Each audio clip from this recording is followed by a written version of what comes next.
السلام عليكم ورحمة الله تعالى وبركاته. مرحبا بكم في قصة جديدة، قصة سيدنا أيوب عليه السلام. قصة كتزرع في قلوبنا التفاؤل وكتبين أن جزاء الصبر عظيم عند الله.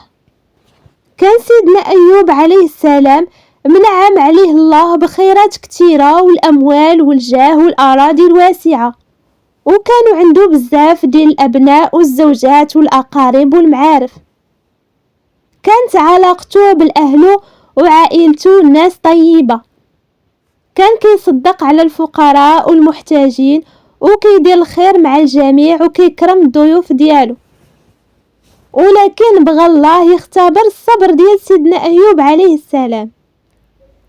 تعرض لمرض صعيب حتى حد من القوم ديالو ما لقى ليه علاج، حتى ولاو كاملين خايفين على ولادهم وعلى ريوسهم لا يتعادوا من هاد المرض العجيب، حتى ما بقى كيجي يزورو حتى حد من عائلته ولا صحابه، ولا كلشي كيخاف وكيتهرب منه. بعد ما فقد ولادو كاملين وقع الأموال اللي كانت عنده خسرها حتى هي، حتى ولا فقير وضعيف ولا حول له ولا قوة إلا بالله. لكن بقات معاه مراته اللي كانت صالحة ومرأة طيبة، هي الوحيدة اللي ما تخلاتش عليه في الضيق والمرض ديالو. بقات معاه مقابلاه وكتعاونو في الشدة ديالو، حتى اضطرات تمشي تخدم عند الناس، حيت سيدنا أيوب عليه السلام ما بقى عنده والو، بقى في الفراش مريض فترة طويلة. هاد الفترة كلها كان كيعاني من الآلام والأوجاع والمعاناة المريرة ديال المرض، لكن ما عمرو قنط من رحمة الله. كان ديما صابر ومحتسب الأجر ديال الصبر عند الله، وكان لسانو ديما على ذكر الله وكيحمد الله على داكشي اللي عطاه. وشحال من مرة كان كيجيه الشيطان في هيئة مراته وكيوسوس ليه باش يزعزع الإيمان ديالو، وكيقول ليه لو كنت نبي واش كان ربي غادي يبتليك هاد البلاء كامل؟ ولكن نبي الله أيوب عليه السلام كان صابر لعطاء الله، وقوة الصبر ديالو كانت كبيرة، والإيمان ديالو بالله كان قوي، وما عمره استسلم لكيد الشيطان الناعيل. بالعكس كان راضي باللي قسم عليه الله ومستشعر قدر النعم والعطايا ديال الله. عاش هو ومراته الصالحة غير بوحدهم في واحد الخيمة وسط الصحراء، وفي واحد النهار كيسمع مراته كتبكي عند راسو، وهو يسولها وقال ليها اشنو اللي مخليك تبكي؟ وهي تقول ليه غير تفكرت ايام العز والخيرات اللي كانت عندنا والسعادة اللي كنا عايشين فيها. وهو يقول لها النبي الكريم واش تفكرتي شحال ديال السنوات وحنا في العز والخيرات عايشين، ودابا ملي جات الشدة ما نصبروش وحنا 70 سنة وحنا عايشين في النعيم. وزاد قال ليها نهار ترجع ليا صحتي والله حتى نضربك 100 ضربة على هاد الهضرة اللي قلتي ليا. وهي تخرج من الخيمة، لكن مراته الصالحة كان ديما بالها معاه، وملي وصلها الخبر ديال راجلها ما لقى ما ياكل واشتد الفقر والمرض على سيدنا أيوب عليه السلام، حتى اضطرات مراته تخرج تبيع الضفيرة ديال شعرها باش تجيب في المقابل ديالها الطعام. وملي رجعات للخيمة سولها سيدنا أيوب عليه السلام وقال لها منين جاتك هاد الماكلة وهاد الخيرات اللي جبتي؟ وهي تقول ليه راه غير خدمت عند شي ناس هما اللي عطاوهم ليا.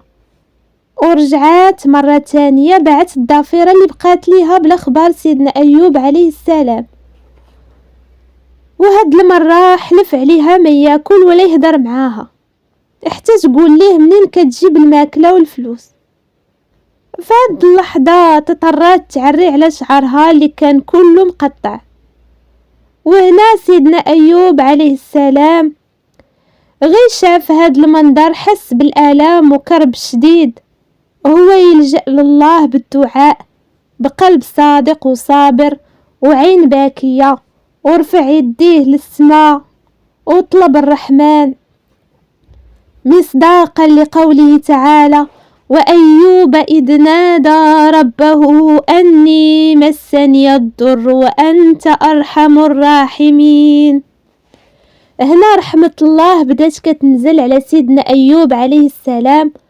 واحد النهار هو خارج مع مراته لواحد البلاصة حدا الخيمة ديالهم، وهو كيتمشى كيسمع الله كيقول ليه: اركض برجلك هذا مغتسل بارد وشراب.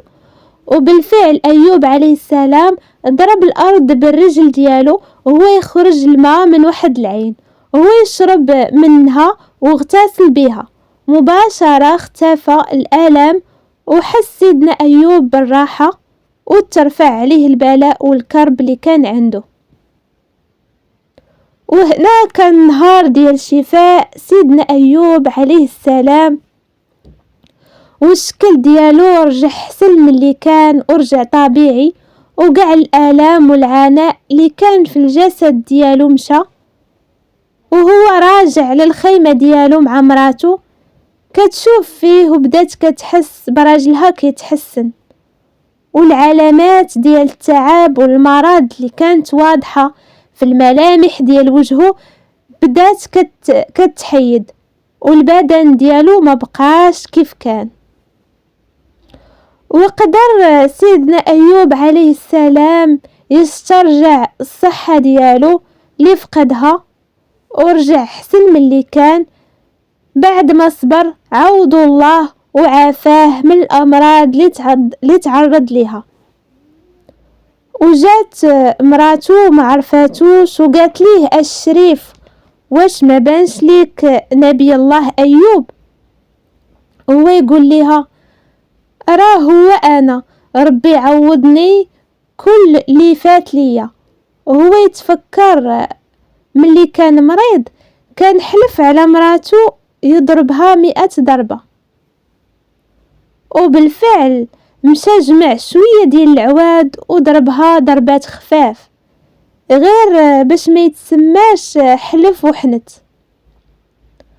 قال الله تعالى: واذكر عبدنا أيوب إذ نادى ربه أني مسني الشيطان بنصب وعذاب، اركض برجلك هذا مغتسل بارد وشراب، ووهبنا له أهله ومثلهم معهم رحمة منا وذكرى لأولي الألباب، وخذ بيدك ضغثا فاضرب به ولا تحنث إنا وجدناه صابرا نعم العبد إنه أواب. وهنا نعم الله على سيدنا أيوب الصابر برزق ومال وفير ومزارع وخيرات، وتحسنات صحته وقدرات مراته الصالحة تسترجع الجمال ديالها وشبابها وصحتها، وولدات قد هادوك الولاد اللي فقدوا قبل ما يمرض سيدنا أيوب عليه السلام، وصلح الله حالهم وجزاهم الله على صبرهم وإيمانهم القوي. قصة سيدنا أيوب فيها عبرة كبيرة، أن عبادة الصبر عبادة عظيمة وعندها فضل كبير عند الله، وأن الابتلاءات مع عمرها كانت انتقام من عند رب العالمين. بالعكس الله رحيم بنا أرحم من أمهاتنا، والصبر ما هو إلا اختبار وامتحان من عند الله، واش حنا ثابتين ومحتسبين ولا ضعاف وصبرنا قليل. خاصنا نرضاو باللي قسم لينا الله كيف ما كان، قليل ولا كتير، زوين ولا خايب، والعوض ديال الله ديما كيكون كله خير.